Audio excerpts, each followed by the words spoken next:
for about, I think, the past decade, real investment in physical equipment is on a slow downward trajectory. Our thirst for digital gear just keeps getting bigger and bigger. Welcome to Technovation. I'm your host, Peter High. My guest today is Andy McAfee. Andy's the co-director of MIT's initiative on the digital economy, as well as a principal research scientist at the MIT Sloan School of Management. His research investigates how information technology changes the way companies organize themselves and perform, with a further focus on how computerization affects competition, society, the economy, and the workforce. His latest book, The Geek Way, the radical mindset that drives extraordinary results, brings together much of what he's learned through that research. It follows prior books, including The Second Machine Age, Machine, Platform, Crowd, Leading Digital, and Race Against the Machine. Andy, welcome to Technovation. It's great to speak with you today. Peter, it's great to be here. Thanks for having me. It's a great pleasure. Well, Andy, since 2013, you have led MIT's initiative on the digital economy. And what a consequential decade to be at the helm of this, given the mandate that you have.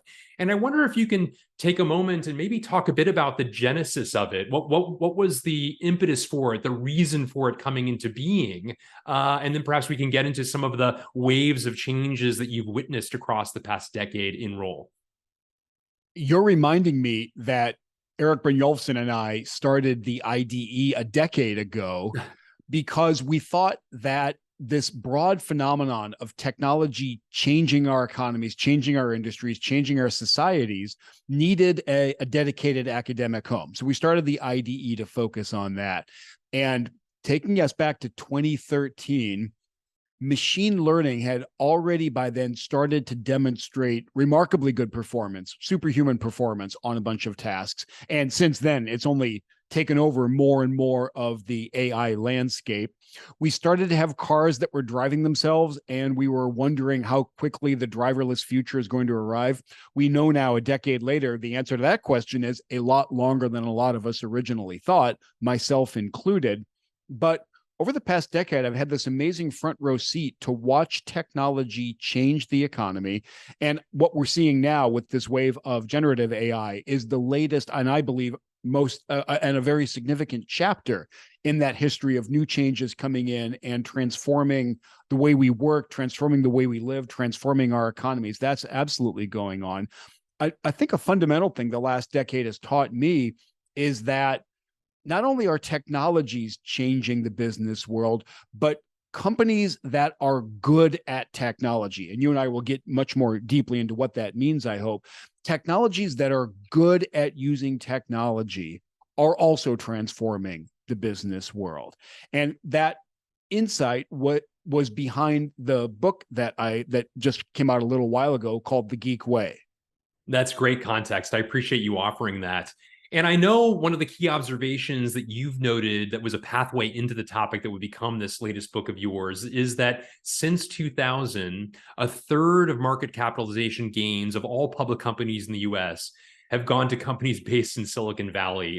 Clearly, this aligns, as you know, with the ascent of technology during that period, but the remarkably high percentage will surprise many people who are listening or watching this, I'm sure. What's your diagnosis of this phenomenon, which, as I say, you've noted as sort of a gateway to what became this latest book? And it's pretty remarkable, right? When I ran the numbers, I had to double check them because I wasn't sure they were right. A third of all the market cap increase of all the public companies in America since the turn of the 21st century has happened to companies either founded or headquartered in that really, really small piece of real estate in Northern California. The industrial era heartlands of the Northeast and the Midwest and the oil age companies headquartered in Texas, they're still there. They've been growing, but the action has shifted primarily west, and especially to that really small piece of real estate in Northern California. And I wanted to understand what was going on there. Part of the story, and you know this really well, is that if you're selling software and hardware and the economy is digitizing, that's a good business to be in. So, of course, a lot of the companies that have realized a ton of value are in the computer hardware and software businesses. NVIDIA, for example, is a really good example of that. Oracle is a good example of that. Microsoft is clearly a good example of that. But then I also noticed other companies creating tremendous amounts of value that weren't clearly in that classic digital high space sector. It's very hard for me to think of Netflix as a digital technology company, as a high tech company. It's an entertainment company. It's just about as digital, just about as technology intensive as HBO, for example. But Netflix is a hell of a lot more valuable than HBO is now. I think SpaceX is an extraordinary company. It's not public yet, but SpaceX is a pretty extraordinary company creating huge amounts of value. It's based in Southern California. It's got Silicon Valley DNA, but you can't say that it's in the classic high-tech industry. It's not in the computer hardware and software industry. So the phenomena that I think is really interesting is that the style of company, this approach to running a company that was incubated in the Silicon Valley high-tech sector, that's now skipping boundaries and going into other sectors. It's transforming the entertainment industry, the space industry, the auto industry. There are a lot more industries. As you and I come back and continue this conversation in a couple of years, there are going to be a lot more industries added to that list. And I wanted to understand what the energy is, what the mojo, what the secret is of these companies that are transforming not just high tech, but industry after industry after industry. That question is what led to the book, The Geek Way. Yeah. And it's funny, when I first heard about the book, Andy, I must admit, I guess I didn't really understand the dictionary definition of geek. I thought of it as the pejorative, something you talk about, somebody who's eggheaded or unpopular, or, doesn't do well in a crowd, these sorts of things. And, there's more than a little truth to all those things, right? That's a fair point. But I obviously, as it's so, it's sacrosanct enough to be on the cover of the book, define the term, if you would.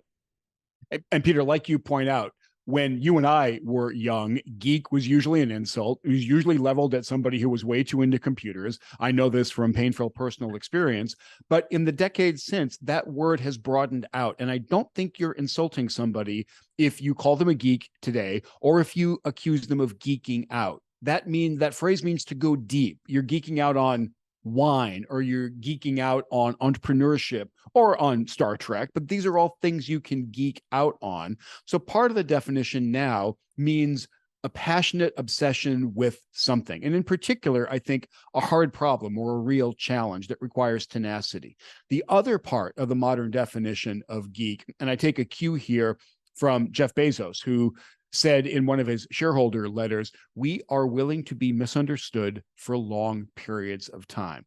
I love that because it gets at something about geeks. They're not that concerned with mainstream opinion or conventional wisdom or the status quo. They are willing to be misunderstood or unconventional or weird for long periods of time. So my shorthand now is not computer nerd for geek. Instead, it's obsessive maverick. And the geeks that I wanted to understand better were the ones that got obsessed with the hard problem of running and growing and succeeding with the company over time in a tough environment.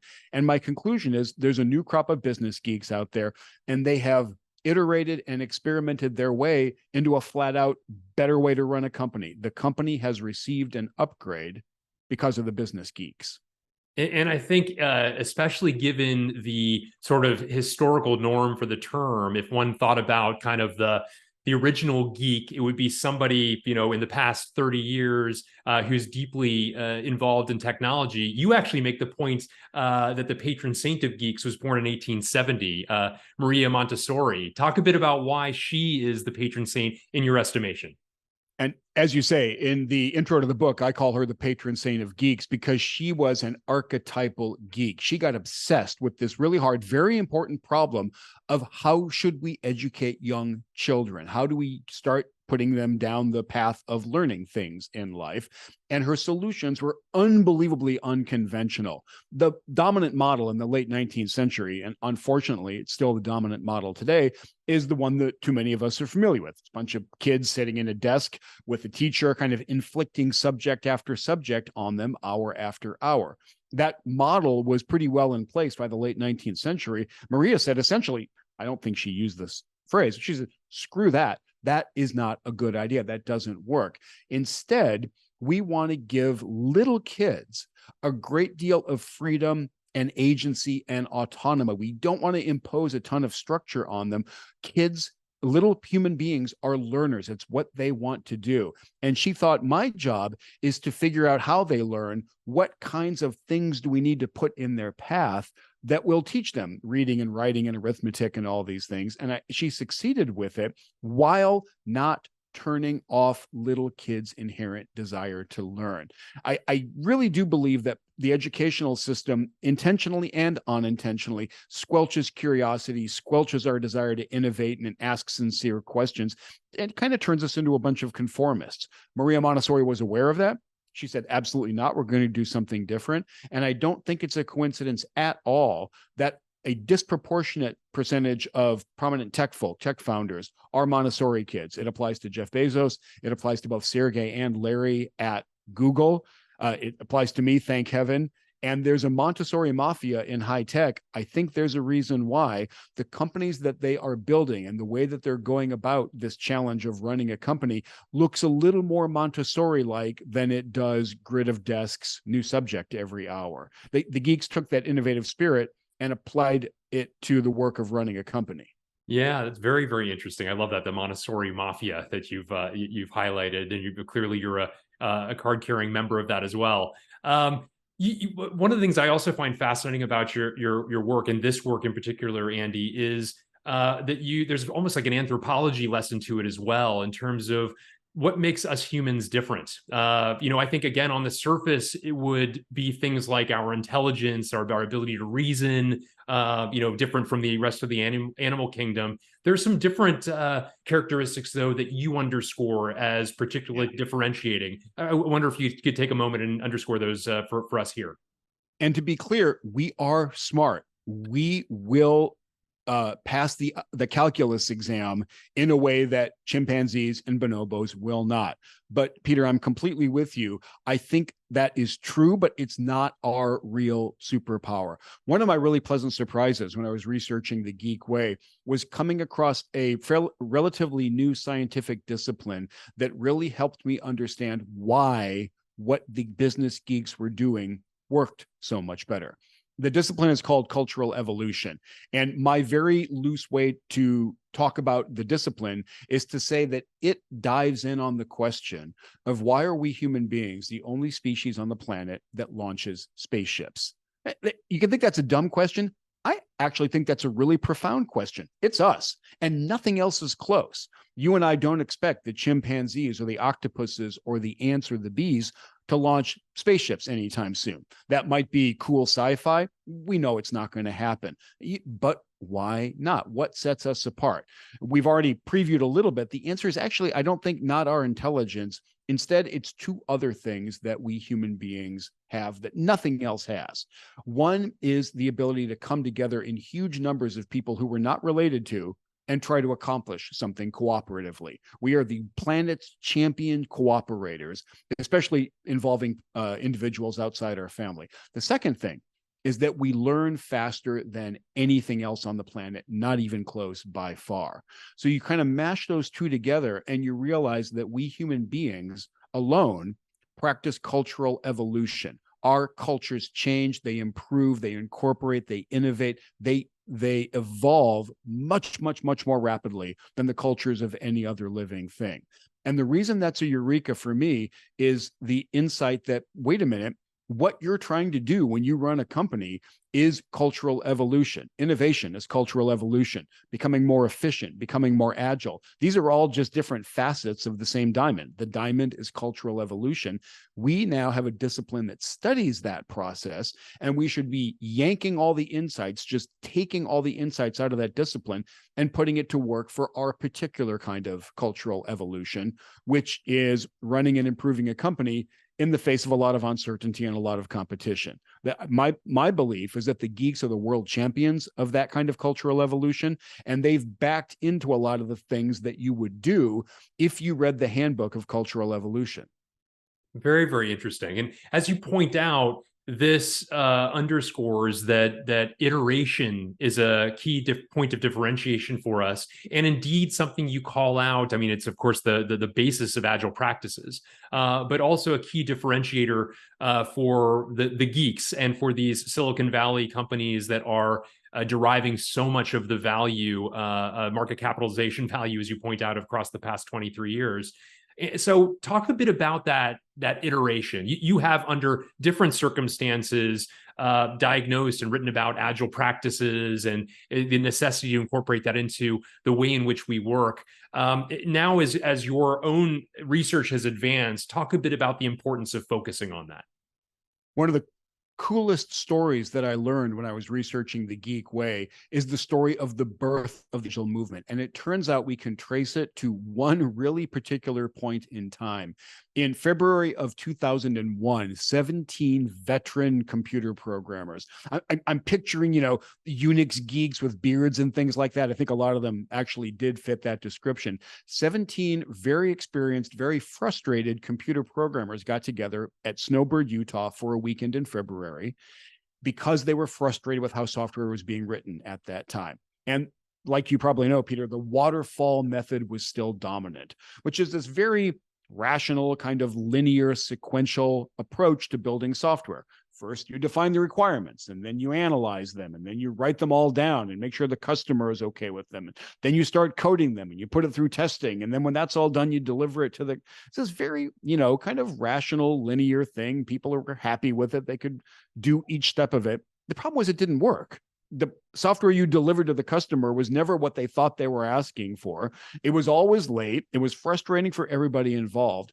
And these 17 folk got together just on a lark to try to see if they could brainstorm something better. And when you go back and read about that weekend, it's fascinating because a lot of the participants said, I wasn't expecting very much. There were a lot of egos in the room, and it's kind of a tough problem. But they said it gelled. We got together, we came up with something that we thought would work better. And you can go find the Agile Manifesto website, still up online. I think it was posted in 2001. Still looks like a 2001 vintage website, but it's still there. And it's remarkable because they said, the Agile Manifesto says, our goal is to change how we write software via the continuous delivery of valuable software to the customer. And that's just a complete night and day change from the waterfall method. We're going to deliver software not at one point in time, but continually.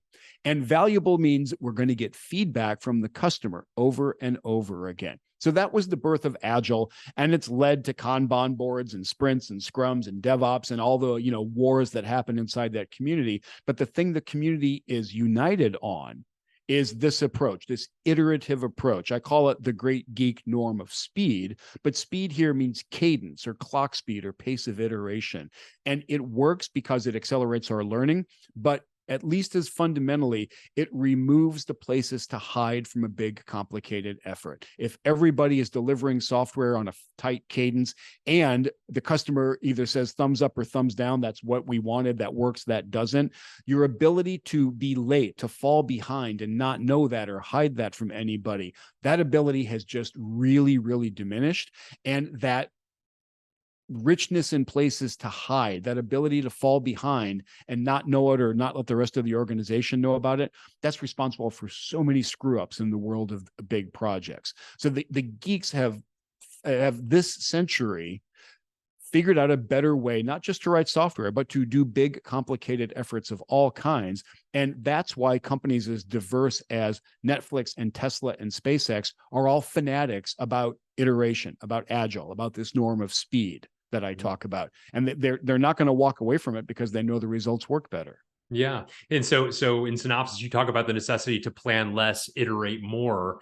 And I think the whole iterative method makes a lot of sense for startups, of course, when you're trying to prove the case that this is a going concern, you're trying to get something out, a product, a service, you're testing it, trying to get those initial clients, searching for that initial revenue and so on. Something happens though, as organizations get larger, where the planning becomes much more focal than the iteration. And I wonder what your diagnosis is of that. Why some organizations become mired in planning to the point where they can't get out of their way in order to accomplish what you've described, that are these iterations that become so valuable.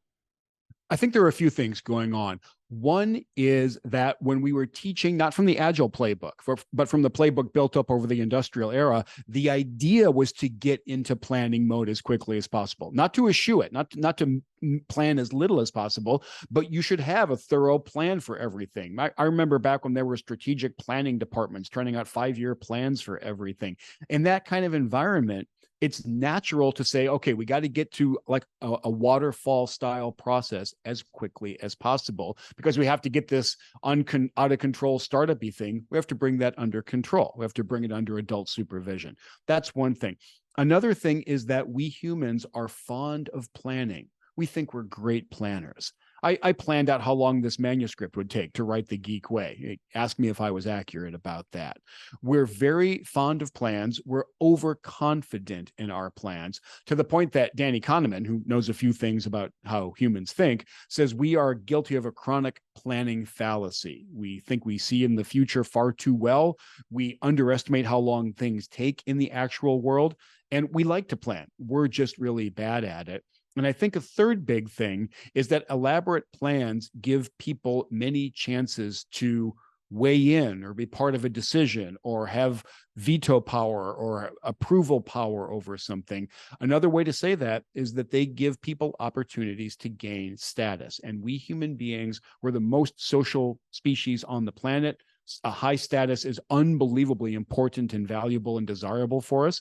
And so we go around looking for opportunities to get involved and raise our status up that way. That's what a theorist of cultural evolution would say. So you put all that together, it's not that surprising to me that so many organizations got so fond of these planning heavy processes. And I give huge credit to these geeks who got together and said, you know what, we're going to do not that. Some level of planning is essential for big, complicated efforts. But we're going to work on the minimum viable plan. And then our solution is to learn and make progress by iterating. As I talk to what I would call geek companies versus industrial era companies, it really is one of the most stark differences that I see over and over again.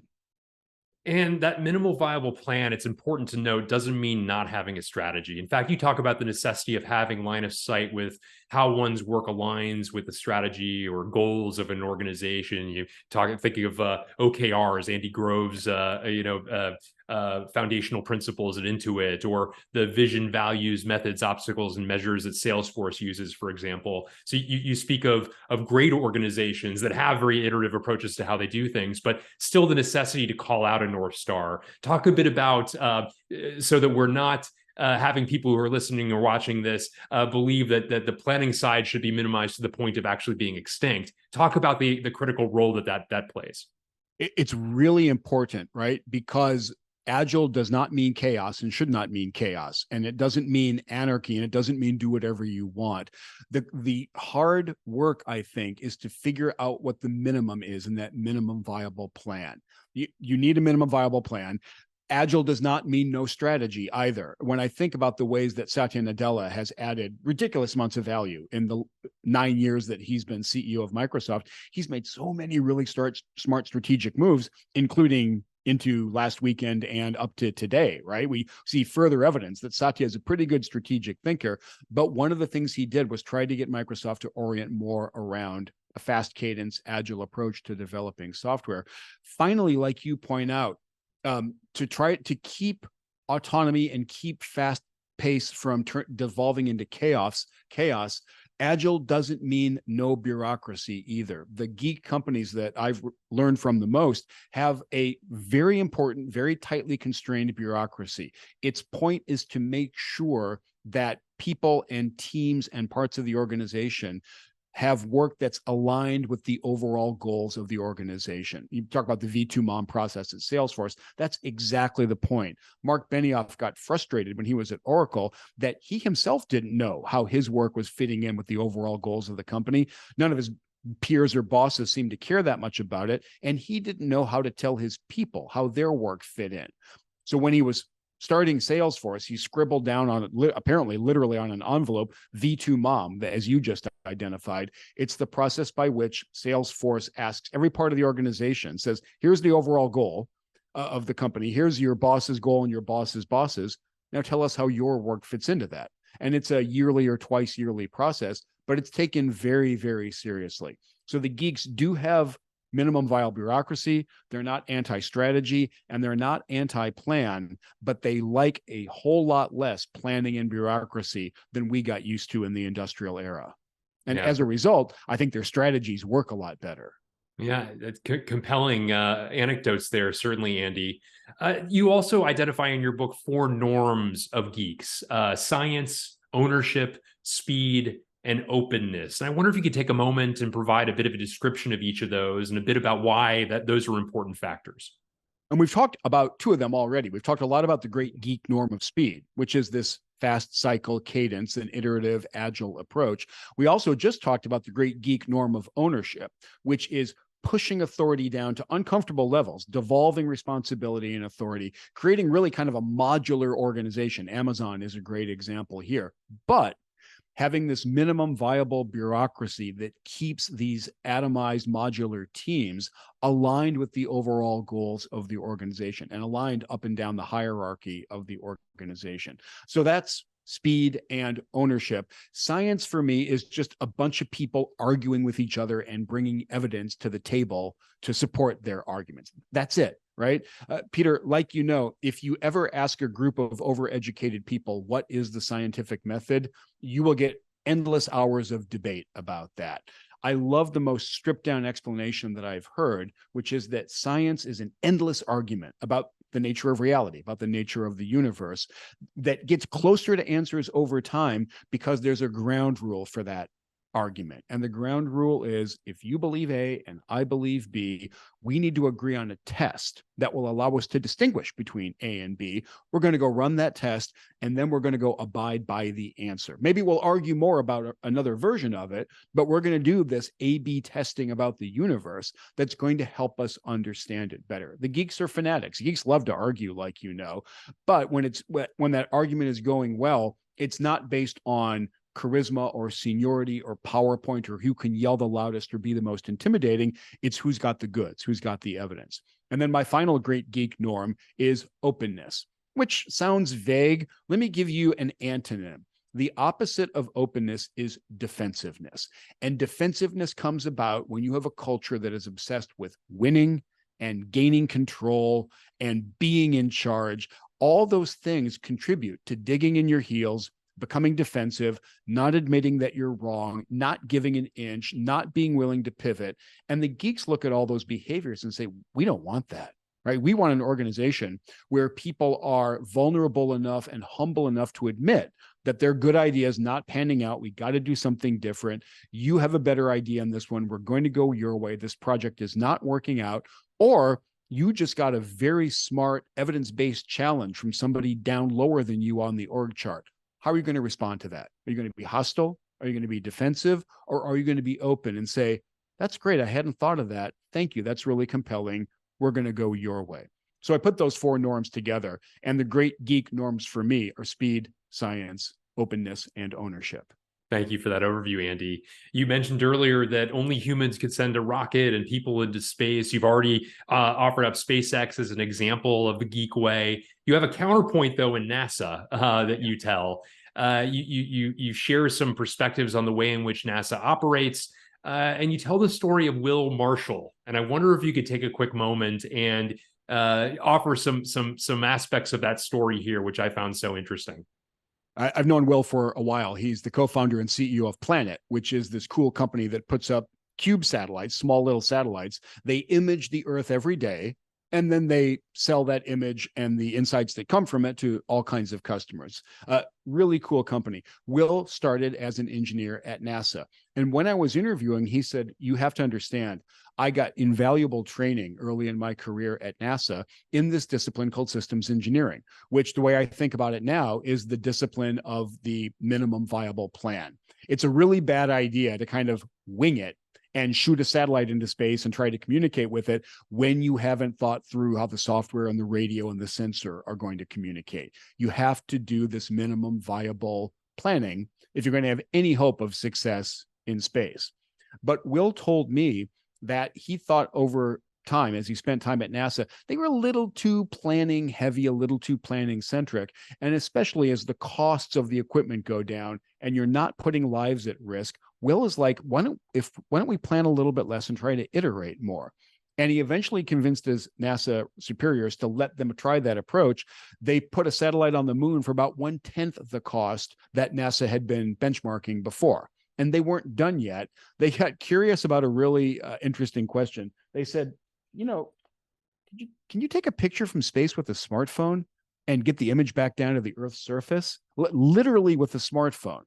And the NASA brass at that time said, what are you, nuts? Stop. But they actually, I'm paraphrasing a little bit, they strapped a smartphone to a rocket, sent it into space, had to take a couple pictures. They had amateur radio buffs with antennas trying to get the packets back down. The amateur radio operator sent the packets back to NASA. They stitched them together. They got the first image taken from space with a smartphone back down to Earth. And the way Will explained it to me is he said, wait, this thing costs about $500. A communication satellite cost about $500 million. What are those extra 6 zeros doing for us? Do we need all 6 of them?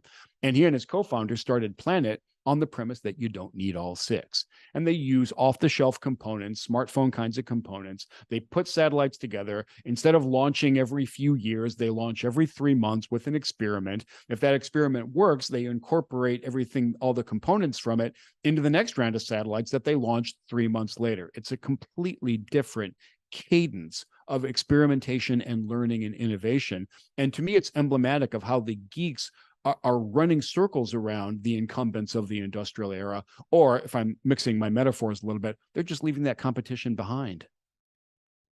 Yeah, very, very interesting story told. I really, really like that. It enlightened me, Thanks. certainly, as you walked through that. I wanted to ask you, at a time where you've noted that those companies that have had, and at this point, it's across almost all industries, digital native organizations that have risen. Almost always, it seems as though the digital native organizations, for a whole range of reasons, cultural and many of the attributes you've been describing, are stealing market share away. For those organizations, you've mentioned Microsoft as one of those, certainly born before the digital age, though now a profound part of it, as a counterpoint to this. But what are some other examples of companies that have successfully navigated their way towards the geek way of doing things and the cultural change that's necessary? Ultimately, this is about different behaviors, different ways of operating, which can be the most difficult change of all. And I wonder if you could highlight some of the methods you've seen them use successfully. I wish I could. When I think about the cases I'm aware of where, as you say, a geek has come into an industry and tried to disrupt it, I try to think in how many cases have the incumbents been able to hold steady or fight back effectively. And my list is actually really, really short. I've been thinking about this for a long time. I don't have a lot of sterling examples. Like you say, I do stress that it's possible for an old incumbent organization, even one that is mired in some kind of sclerotic bureaucracy and a ton of infighting and a ton of internal politics. That describes Microsoft in the first decade of the 21st century. And the reason I think Nadella deserves so much credit for unlocking all that value is that he found a way to get them past that point. And he's, as I say, he's made brilliant strategic moves. I think most fundamentally, he has shown that it's possible to take a culture that's not working very well and make it a lot geekier relatively quickly. When I was interviewing, I kept on checking off the things that he was saying against my internal list. That's speed. That's openness. That is ownership. That is a science-based approach. He just took a very geeky approach to turning that company around. I wish I had more examples of that. The incumbents in the auto industry are worth less in real terms as a group today than they were at the end of 2012. And the only company gaining huge market share and massive amounts of value out there in the eyes of investors is Tesla. SpaceX is running circles around the incumbents in the space industry. One of the reasons I wrote the book was to try to tell the incumbents why this was happening over and over again, and give them a playbook for fighting back effectively. If we come back and have another conversation in 10 years, I really want to be able to cite some examples of incumbent industrial era companies that got geekier, that adopted these new norms and these new approaches, and were able to fight back effectively when the geeks came to town. I don't see a ton of examples of that yet. Well, as you've noted, Andy, a number of companies refer to themselves now as technology companies in the fill in the blank industry, from Goldman Sachs to Under Armour to Allstate to Walmart to Domino's. Some companies we've profiled, each of us have profiled in different places. Do you find that this is more lip service, or that it's too early in their journeys towards living up to the moniker to fully decipher success or lack thereof in that journey? No, it's absolutely not lip service. They're investing like crazy. In the early years of the 21st century, US companies as a whole were investing about 2-to-1 non-physical equipment versus digital equipment. Bank vaults and pizza ovens and delivery trucks and warehouses and all that stuff versus hardware and software. Now it's about 2-to-1 in the other direction. US companies are spending about twice as much every year on digital equipment as they are on all other equipment put together. In fact, for about, I think, the past decade, real investment in physical equipment is on a slow downward trajectory. Our thirst for digital gear just keeps getting bigger and bigger. So a big reason that I keep on hearing CEOs say that they're technology companies is because it's true. Their investment profile just shows that. These leaders realize that as they become so much more inherently digital as companies, Moore's law starts to happen. Their product life cycles go down. The pace of innovation and required change goes up. Their customers get finicky, and these really well-capitalized new entrants come into their industries. They are aware of all this. One of the things that I'm trying to tell the incumbents these days is the spending the money, that's probably a necessary condition. It's not sufficient. You also have to change your philosophy and your practices. You have to get a lot geekier if you want to stand a chance when the geeks come to town. Your investment is great. Their sincerity is there. They realize that they've got to change, and they've seen so many examples of disruption that a lot of the executives I talk to are very clear that it can happen to them. I think they've been a little bit less clear on what exactly they need to do beyond invest in digital gear to head off that disruption or fight it effectively. And the Geek Way, the book, is my answer to that question.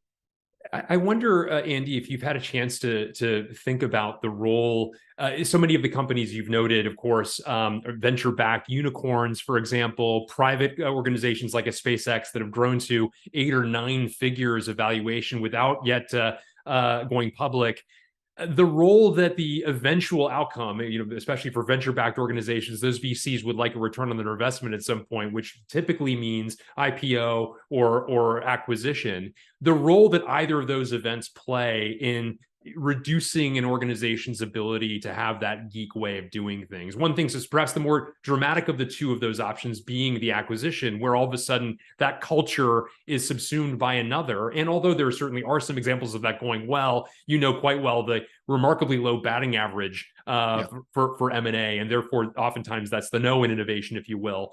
Talk a bit about your perspectives there.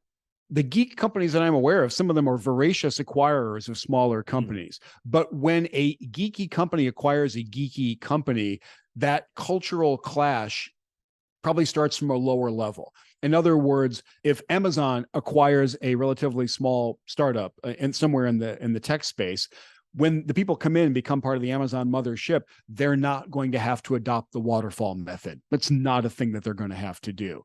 They're not going to find a classic industrial era bureaucracy awaiting them. Bezos and Jassy and Amazon have tried very hard to fight against that for the company's history.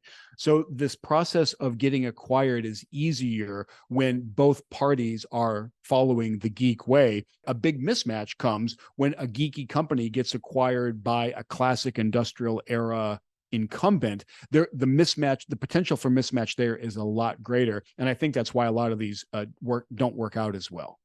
I wanted to return to the point that the hallmarks of us humans is that we collaborate in groups, we solve problems, we learn.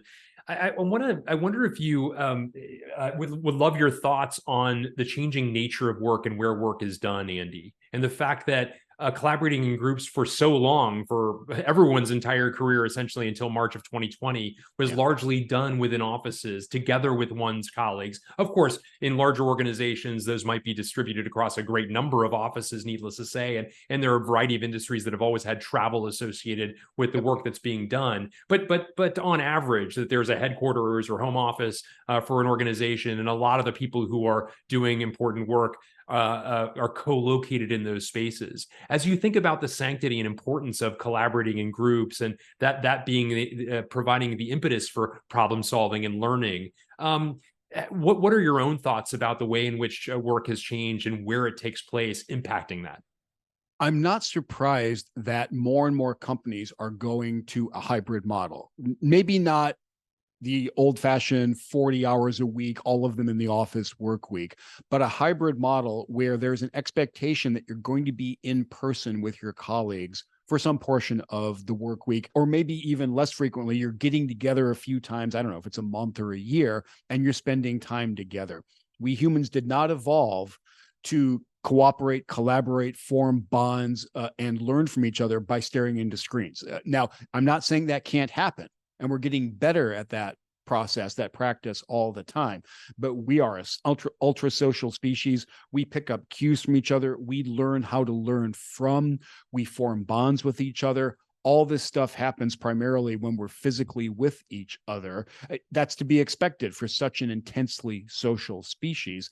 And so when I look at what a lot of companies are doing, and they're saying, look, you need to be in the office some of the time, I understand the logic behind that, and I think that's correct. I wanted to ask you also, Andy, I mentioned at the outset, of course, co-director of MIT's initiative on the digital economy, a principal research scientist at MIT's Sloan School of Management, prolific blogger, and writer in a variety of different periodicals. I mentioned, of course, and we've been speaking an awful lot about your latest book, one among many. How do you divide up your time? How do you, there's a great number of pulls on your time, and I wonder how you prioritize what you're spending each day working on, and how you divide it among the various areas that you focus on. The short answer is poorly. I'm still trying to figure it out. I don't think I'm very good at it. But when I get obsessed, my flavor of geekdom is writing books, and I come across a problem or a situation that I can't let go of. I try not to think of it, but I keep thinking about it. And what excites me is when I don't know what's going on. I don't know the answer, but I feel like I could get there, and I feel like it's an important problem. I have the great freedom in my career that I get to wait for opportunities like that, and I get to go work on those opportunities, very often by writing a book. And then when I'm in the process of writing a book, my day's relatively easy to define. A good work day for me is a day when I write 1,000 words. And then after I get that done, I feel like I'm free to go do other things, to do other elements of my workday. I try to schedule my time so I get that writing done in the morning. And I've tried to tell myself, after you've done 1,000 words, you can say, well done, pat yourself on the back, and then go do other things. Now, those other things are usually really poorly prioritized, kind of all over the map. Like a lot of people who have too many balls in the air, I sometimes default to whoever is yelling at me the most or who has the shortest deadline. All those are terrible methods, and I probably need to get better at it. But to the extent I have any discipline, it's when I'm working on a book to try to get my cadence and to get my 1,000 words a day done. And talk a little bit about your process of finding the idea that's worth book form. That's having done it a few times myself. That's quite a hill, or quite a mountain rather, that you know you're climbing every time you make that commitment. And of course, you have the luxury of surrounding yourself with a lot of smart people, of having reason, primarily due to the great reputation that you've earned, of having a lot of stimulating conversations with people who are shaping the technology and digital landscape. But talk a bit about your own wanderings and how ideas might occur to you to be something that's put in blog form, periodical form, and then eventually that large mountain to climb, book form. I wish I could give you an accurate answer to that question. I don't know how I do it. Like I said, my criteria for writing a book is typically, do I have any other option? Can I do anything else? Can I not write this book? And if my answer to that after a period of time is no, I continue to be intrigued by it. I continue to think it's kind of a big deal that we haven't spent enough time on the topic. If I think all those things are true, and then most fundamentally, when I go for a walk in the morning, if my mind returns to those concepts and I keep kind of picking at it internally, Okay, good.